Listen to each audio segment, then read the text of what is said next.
Trans woman reveals a shocking truth about Pope Francis live on air. What happens next will leave. The studio lights flickered briefly before settling. The LED glow from the cameras reflected off the eager faces of the audience, buzzing with anticipation for tonight's special guest. On any other evening, this would be just another late-night talk show, casual jokes about celebrities, behind-the-scenes laughs. But tonight felt different, and not just because the world was still processing the death of Pope Francis. The host, all charm and polished smile, projected his voice across the room. "Ladies and gentlemen, please welcome Elena Vega." Thunderous applause erupted. A few audience members stood up. Some discreetly raised their phones to record, despite studio policy. Elena entered with slow, silent steps. She wore a simple black suit with no adornments, her hair cascading in soft waves, her expression composed but distant. The host extended a hand. Elena shook it gently. They sat across from each other. As expected, the table between them held a glass of water, cue cards, and, curiously, a small golden rosary resting on a cushion of deep blue velvet. "So, Elena," the host began, trying to keep things light. "What a time, huh?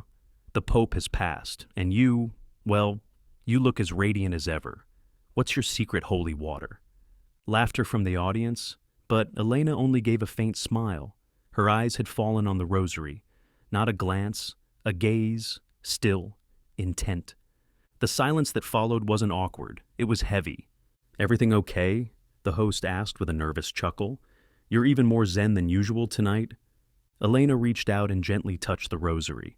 Her fingers barely grazed the gold, her eyes unfocused, as if lost in something long buried. "He told me something that night in Rome," she said, her voice low, almost like she was speaking to herself. The room froze. The host leaned forward. The audience leaned in. "Something no one has ever heard. Maybe today, I need to tell it." No one moved, no one breathed. "Tell what?" the host asked. "What Pope Francis entrusted to me, what he didn't want to die with him." The silence that followed was so thick it felt sacred. "Years ago," Elena began, voice soft but clear, "I received an invitation. It didn't feel real. I was in Florence filming something personal.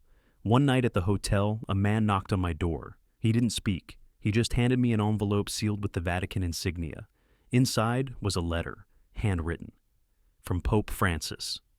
The host blinked. The audience remained statues. It said, "I would like to walk with you in silence among the olive trees." A beat. "And you went?" the host whispered. Elena nodded. "Of course. I thought it might be political or maybe charitable, but what I found was something else entirely." She described a cold night, a quiet entrance to the Vatican, a walk through endless corridors, a garden under moonlight, and there, under an old tree, the Pope was waiting. "He looked tired," she said, "but his eyes, they were burning with something fierce. He started talking immediately about me, about a video he'd seen of me anonymously visiting a shelter. He said that gesture spoke louder than sermons. Then he told me." A pause. The room held its breath. "He told me God had been silent with him for years. He felt abandoned. He wore Peter's crown, but felt utterly alone. He prayed, but the heavens were mute." Elena looked into the camera. "Faith survives silence," he said, "but one day it may begin to imitate it." The host swallowed. "And what did you say?" "Nothing." I listened. Then he handed me an envelope, sealed in red wax. He said, "If I don't see you again, this truth must live." The host looked shaken. "Did you open it?" "Not then, not for years. I kept it with me. Through every set, every city. I told myself it wasn't my place. But when he died, I knew I couldn't stay silent." She reached into her jacket, pulled out a weathered envelope, and held it to the camera. Then she broke the seal. Her hands were steady. She read aloud. "To the woman who listens more than she speaks and sees more than she shows. This world does not need more saints. It needs those who carry light through shadows cast by those who claim to protect it. I wore the crown of a fisherman, but swam in a sea of secrets. I tried to cleanse it. I failed." Elena's voice trembled with reverence. "There are wolves in this church. They wear crosses and speak piety, but their actions echo betrayal. If my voice is silenced, I ask you, not to destroy, but to preserve. She unfolded another sheet. Her tone dropped to a whisper. It was a vision, a prophecy. The one who will undo me shall not come from within.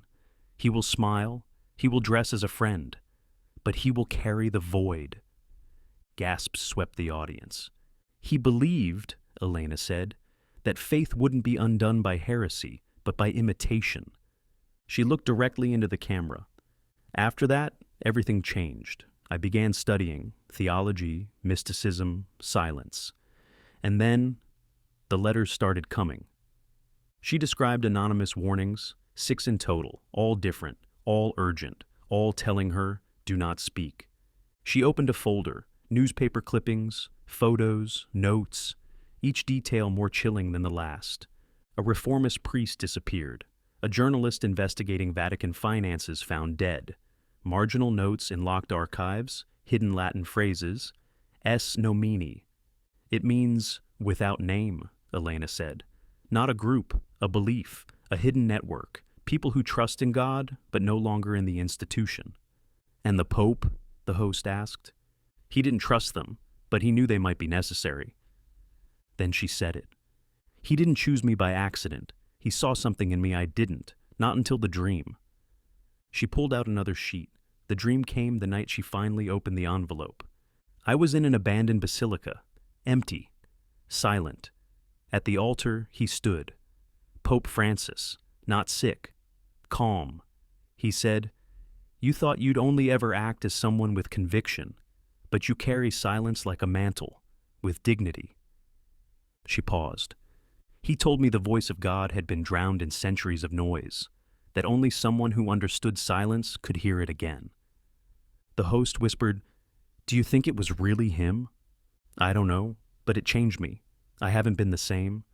She revealed a notebook, her own writings, symbols, questions, warnings. Then she pulled out a photograph. From that night in the garden, me, the Pope, and behind the trees. She flipped it.